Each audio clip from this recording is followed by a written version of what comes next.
Est-ce qu'à force que tes livres soient enregistrés en audio, tu y penses quand tu écris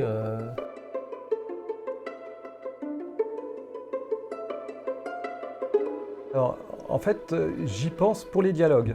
Je fais un petit effort pour moins écrire les dialogues qu'avant. Je ne sais pas si tu l'as remarqué. Et à part les dialogues, je te dis, j'essaye de moins les écrire qu'avant. Sur le reste, voilà, j'y vais en me Oui, c'est disant, ça. Benjamin assurera derrière. Alors, en toute honnêteté, Eric, est-ce que ma voix correspond aux aventures de Valentin et du récit? Oui, j'aurais du mal d'ailleurs maintenant à l'entendre autrement. Moi, ce que j'apprécie, c'est qu'on retrouve à la fois ce côté un peu angélique et juvénile, un peu de Valentin, mais que tu sais, au moment de tension, rendre compte aussi de son personnage intérieur qui est beaucoup plus torturé.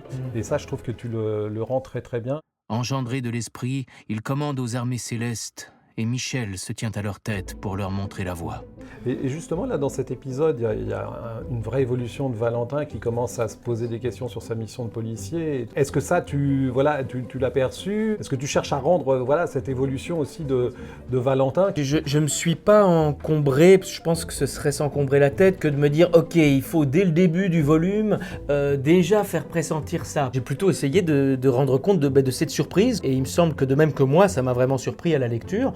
J'espère que du coup l'impact en sera plus fort aussi pour l'audiolecteur, tu vois.